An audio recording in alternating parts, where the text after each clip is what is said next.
Hi guys, this is Christina and Michael from Justin and Christina's RV Van Life.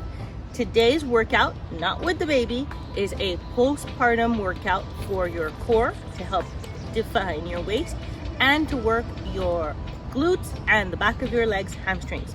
You'll need an elastic and of course a bench. And remember, always consult your medical practitioner before starting any kind of workout program. Let's get started.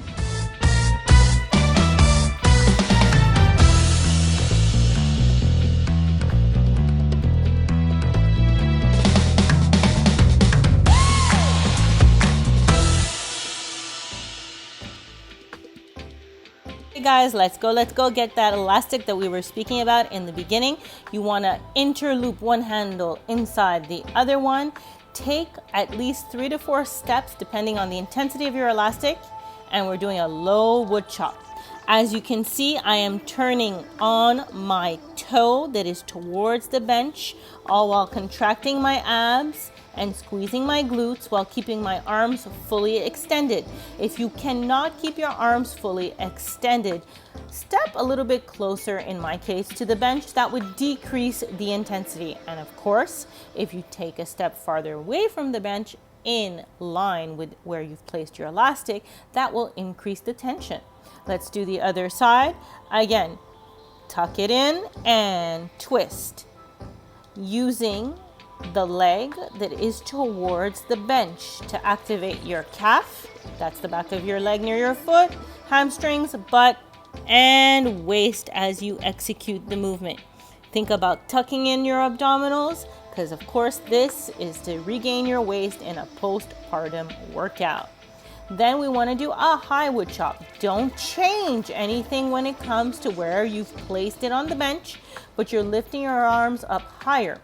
This will not only activate your lower obliques, but your upper obliques closer to the ribs. And of course, by default, you'll be working your shoulders and arms quite a bit more on this type of movement for a wood chop.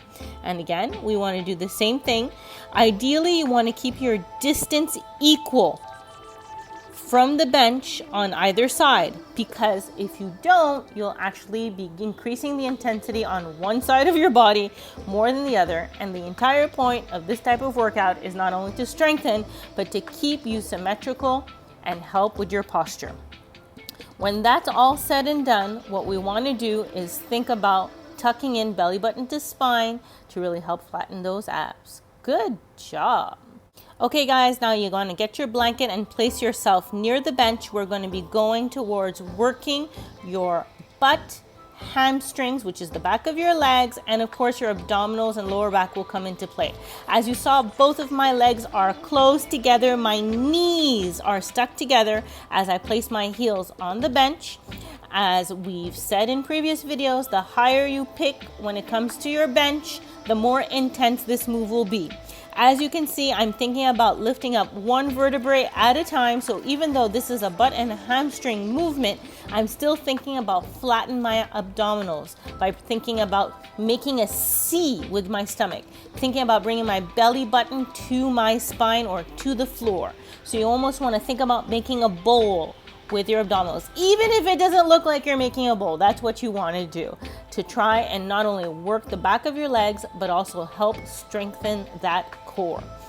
As you can see, my arms are to my side, so I'm not using my arms to help myself push up. I'm actually thinking about bringing my shoulder blades to the floor as well in this movement. Also be aware, don't lift up too high. The goal is to activate the back of your legs and your hamstrings, not to do a movement where you're engaging primarily your lower back. So if you start feeling your lower back in this movement, please come down a little bit lower and really emphasize squeezing your butt. So the transition into the second move, super simple. Open up those legs as if you're a frog, and you want to be squeezing and feeling this movement on the outer part of your butt, your glutes, a lot more. This is the same principle, except my knees are not together. It's the complete opposite. And now here, where my feet and my toes are pointed outward like a frog, I'm still keeping my heels together. Here is the key. Belly button to spine. You're thinking about making that bowl, that C curve. You're lifting up by squeezing your butt first and then your abdominals. All this time, you're of course using the back of your legs to help you and keeping your heels together on that bench. A great key is to think about squeezing those heels together before tucking in the abdominals and squeezing your butt as you do the movement. These do not work the same areas of the muscle. You're working the outer part of your glutes, your butt a little bit more, and hamstrings. Okay, let's transition to some easy combination abdominals. As you saw, I am interlocking my fingers, putting my thumbs near my neck to help cradle and support my neck and not actually pull on it. So it becomes a pillow. So from the previous exercise, as you saw, my legs were open. I'm bringing my knees in together and squeezing them together to work and activate my inner thighs, all while exhaling and thinking belly button to spine. I'm not looking to do a sit-up. Height is not important as long as you feel like you're activating your abdominals while bringing your belly button to your spine. Again, you are not pulling on your neck.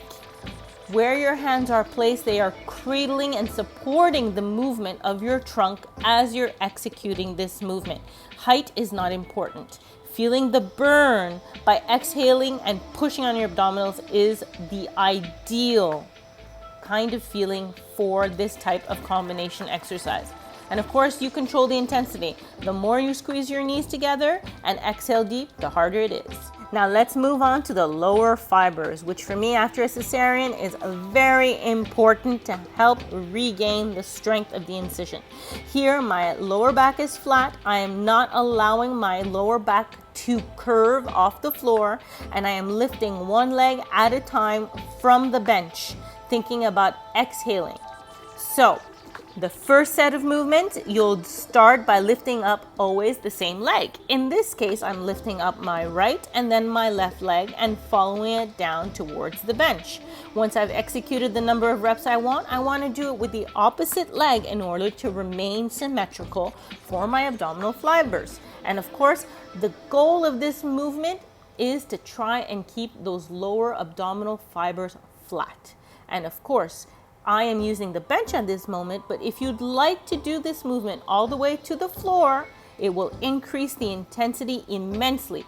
But make sure you can execute that kind of movement without failing lordosis. Guys, I hope you like this quick training that worked your obliques, your hamstrings, and your butt to help you get back into shape. If you want to increase the intensity, as always, with an elastic, all you have to do is step forward, increasing the intensity of the elastic. When it comes to a bench, the higher it is, the harder it is. And of course, when it comes to cardiovascular or fat burning, all you have to do is go back to the beginning of the workout and do a second, third, hell, even a fourth set. It's up to you. Guys, thank you so much for watching our YouTube video. Subscribe, like, and share. Please comment. We want to hear from you, and hit the bell to be aware of our new videos. Bye.